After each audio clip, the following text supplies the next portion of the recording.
Hi there, Stefano Fascia here. Today we're exploring the trailer track I wrote for the newly released String Swells. This library's sound quality, articulations, interface are truly inspiring and a real pleasure to use. As always, we'll listen to the full track, see how I use the library in context. I'll share some orchestration and composition tips as well. So let's dive into the full track.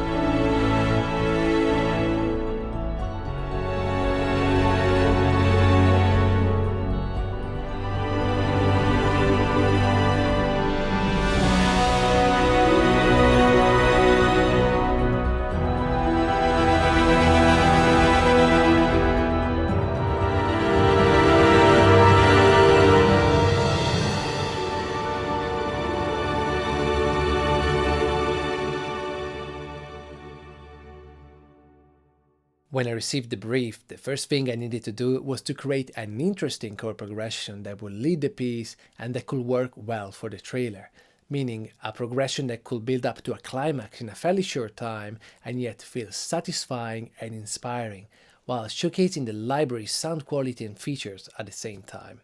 So I chose a 4-bar progression that allowed me to repeat the structure 3 times, and I set the length of the swells to 2 bars. And this is the progression I ended up with. It starts in B minor, then goes to A major, F sharp minor, and G major. Voicing is crucial here, since we don't have a playable legato melody. The highest note is what carries the melody, and we want to ensure that it feels natural and inevitable, because even a single note change in the first chords can have an impact on the last chord.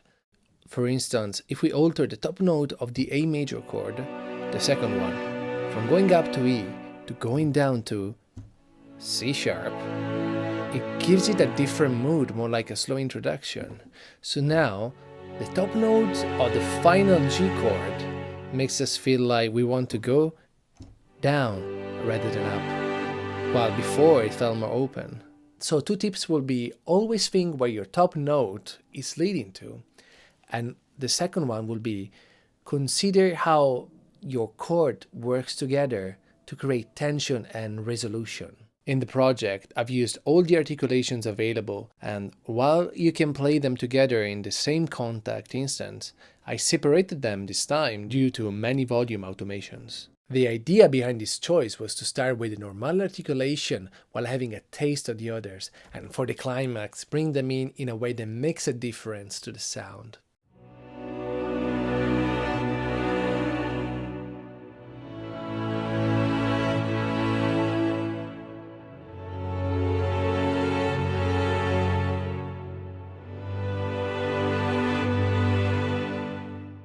There are a few instruments supporting the strings in the background. I wanted something shimmery and moving, something that would support them without being intrusive.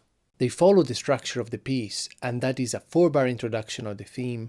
Then the second time, the strings start the build-up going higher and higher and sound more powerful, and is reflected in the accompaniment. So in the second iteration of the progression, there's more rhythm, there are more instruments that will naturally lead to the final climax of the piece, and this is how the accompaniment sounds at first.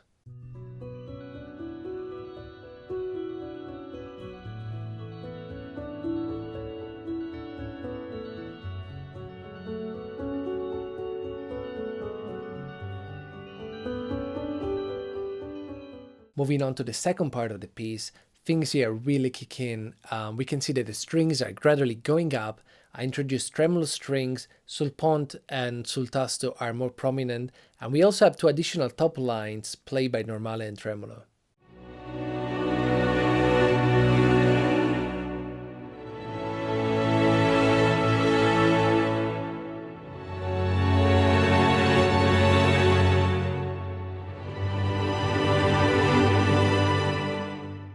There's definitely more weight and momentum here, thanks also to the additional articulations and the fact that I raised the volume of the bass line. In general, the second part, which is in the middle, can be considered like a transition, a very important one, that takes us from the low-medium energy of the first part to high energy.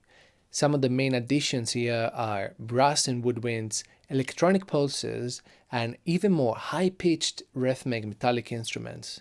I think that whatever is in the background is equally important to the foreground, and that's why I spend a decent amount of time trying to make things as nice and engaging as possible, even if you are not exactly in your face, as I think everything adds to the final result.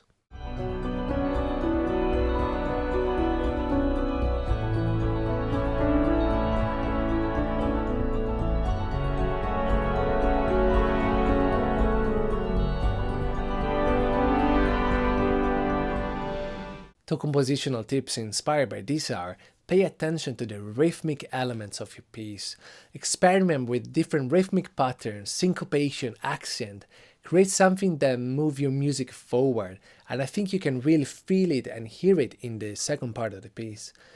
And I guess another piece of advice would be, don't give away everything from the start.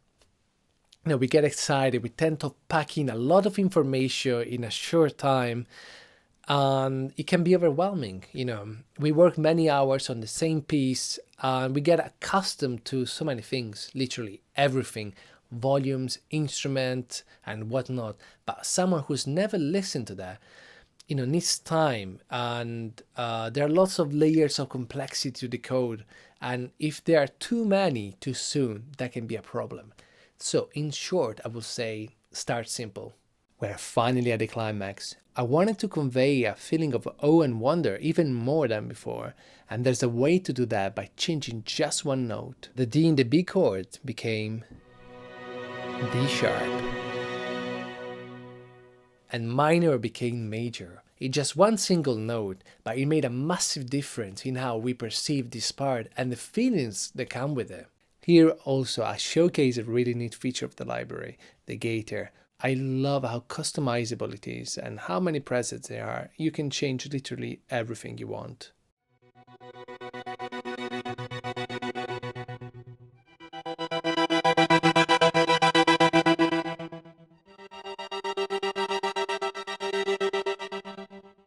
I mentioned tension and release before, and the third chord, the one before the resolution, is the one that carries more tension than any other before. It's a true climax of the piece where all the energy we accumulated gathers in just one chord. So this new progression starts with B major,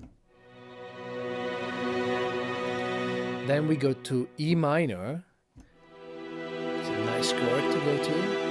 And then we have this chord full of tension, which I'm not sure it has a name, but the notes are G, D, B flat, so that's G minor. Then we add an E natural, and then an F sharp. And I love it, it's so full of tension.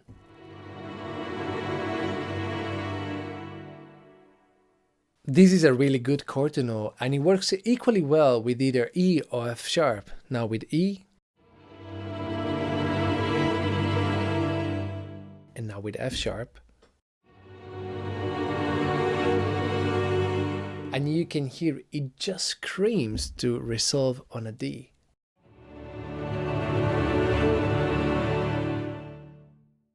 For this very last chord, I've used the 4-bar length that allowed me to have a nice long conclusion on the titles. And I love that we have different lengths, as it gives me a lot more freedom in my compositions.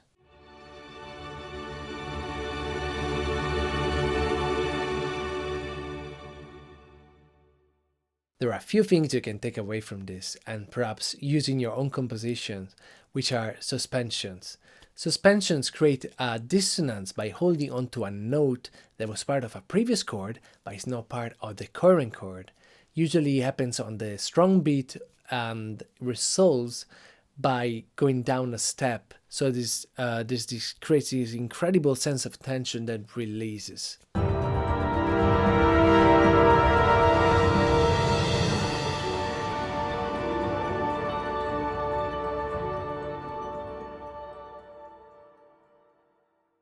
So this was the breakdown of my track. I hope you enjoyed it and learned something along the way. I think ultimately the best way to learn is to put into action what you saw or heard and apply it to your own compositions.